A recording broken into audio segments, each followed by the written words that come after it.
ঝোলা খালি মানে এমনটা ভেবো না যে সে তোমার কাছে ভিক্ষা করতে এসেছে। এমনটা তো হতে পারে সে তার সব কিছু দান করে এসেছে। বাপন মোটিভেশন স্টোরিতে আপনাকে স্বাগতম। আজকের এই ছোট বৌদ্ধ কাহিনী আপনার জীবন পরিবর্তন করে দিতে পারে। একজন সওদাগর উট কেনার জন্য বাজারে গেলেন। অনেক ঘুরে ঘুরে অবশেষে পছন্দ মতন একটা উট দেখে মনটা তার আনন্দে ভরে উঠল। সওদা তার অর্থ কানাকড়ি দিয়ে উট বাড়িতে নিয়ে চলে আসলো। বাড়িতে সেই সওদাগর অনেক পুরনো বিশ্বস্ত একজন কর্মচারী ছিল। সে নতুন উটকে খামার বাড়িতে নিয়ে গেল।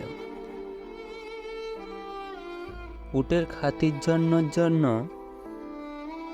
উটের পিঠের কাঠির অর্থাৎ ব্যাগপত্র নামাতে গিয়ে সেই কর্মচারী অবাক হয়ে উঠল। এ কি, এই উটের পিঠের কাঠিতে তো মগমলের ফলে ভর্তি হীরা। এ তো সামান্য কোনো হীরা নয়, ফলে ভর্তি প্রায় 100টি উজ্জ্বল হীরা আছে তাতে। কর্মচারী তৎক্ষণাৎ দৌড়ে গিয়ে মালিককে বলল, হে মালিক, মনে হয় আপনার বিরাট বড় ভুল হয়ে গেছে। নতুন উটের পিঠে কাঠি ব্যাগের হীরা ভর্তি মখমলের থলে আপনি ভুল করে ফেলে এসেছেন।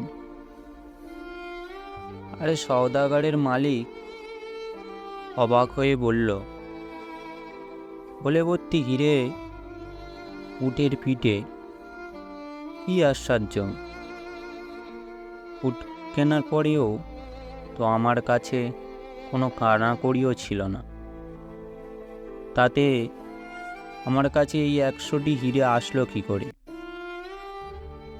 কর্মচারী বলল, কিন্তু যে মালিক এই হীরাভর্তি মখমলে এই উটের পিঠে আসলো, খুবই আশ্বাসের সাথে বলল, মনে হয় এই উটওয়ালা ব্যবসায়ী ভুল করে এটা উটের কাঠিতে ছেড়ে দিয়ে গেছে। ফলেটা আমাকে দাও, এখনই আমি তাকে ফেরত দিয়ে আসব। কর্মচারী ভাবল, মালিক কত বোকা। আচ্ছা, খাসা ধন এবং ঐশ্বর্য হাতের নাগালেই চলে এসেছে, অযথা তা ফেরত দিতে যাচ্ছেন কেন মালিক? কর্মচারী বলল, মালিক, ছোট মুখে বড় কথা মার্জনীয়। আপনি তো উট কিনে নিয়ে চলে এসেছেন, এখানে ঘটনাটা সমাপ্তি করে দেন। কেউ তোই বুঝতে পারবে না কে কার সাথে হীরা নিয়ে গিয়েছে। বাদ দিন এসব, বাকি জীবনটা এই হীরা দিয়ে আনন্দে কাটান। ব্যাপারী মালিককে বলল, না না, এসব ঘরোদর অন্যায়। হীরার থলেটা দাও, আমি আগে উটের মালিককে এক্ষুনি ফেরত দিয়ে আসি। মালিক হীরার থলি নিয়ে সেই উটের বাজারে গিয়ে অনেক খুঁজে খুঁজে সেই উটের ব্যবসায়ীকে খুঁজে পেল। বলল, ওই ব্যাপারী, আপনার উটের পিঠে ব্যাগে হীরাভর্তি থলে চলে গিয়েছিল, আমি শুধুমাত্র ফেরত দিতে এসেছি। উটের ব্যাপারী তখন বলল, আপনি আমায় বাঁচালেন। সেই দুপুর থেকে আমি আমার সারা জীবনে গচ্ছিত সেই হীরা নিয়ে দুশ্চিন্তা ভুগছি। কোথায় যে রাখলাম খুঁজেই পাচ্ছিলাম না।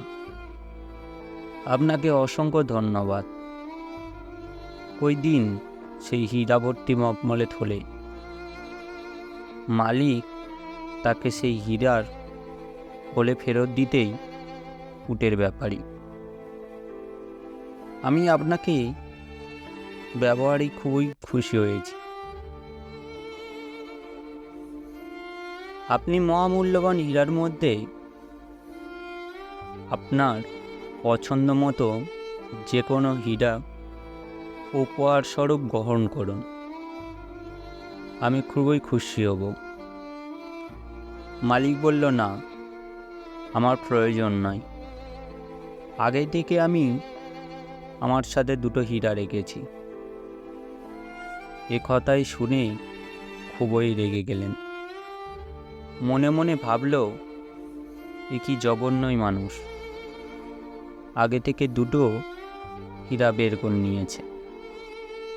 দুটো নাকি আরো বেশি, দেখি তো গুনে। ব্যাপারী থলে খুলে হীরা গুনতে শুরু করলো। কিন্তু একটি আশ্চর্য ব্যাপার, হীরা তো ঠিকঠাকই আছে, একটাও তো কম নাই। ব্যাপারটি হলো, ব্যাপারী বলল তখন, ও হে, হীরা তো ঠিকঠাক, সবকটাই তো হীরায় আছে, তাহলে আপনি কোন দুটি হীরা নিয়েছিলেন? মালিক তখন বলল, আমি অনেক আগে থেকে দুর্মূল্য দুটো হীরা সাথে রেখেছি। একটা হলো আমার সততা, আর একটা হলো আত্মসম্মান। তো বন্ধুরা, খুব ছোট একটা গল্প যা আমাদের শেখায় আপনার সততা আর আত্মসম্মান। এই পৃথিবীর সবথেকে দামি সম্পদ টাকা পয়সা ধন দৌলতের চাইতেও অনেক অনেক বেশি মূল্যবান চিরসত্য। চিরসত্য এই কথা একটা জেনে রাখুন, এই দুনিয়াতেই টাকা পয়সা শেষ কথা নয়। তো আজকের জন্য বন্ধুরা এই পছন্দ। ভিডিওটি ভালো লাগলে অবশ্যই একটি লাইক, কমেন্ট এবং শেয়ার করবেন, এবং আমাদের চ্যানেলে নতুন হলে চ্যানেলটিকে অবশ্যই সাবস্ক্রাইব করবেন।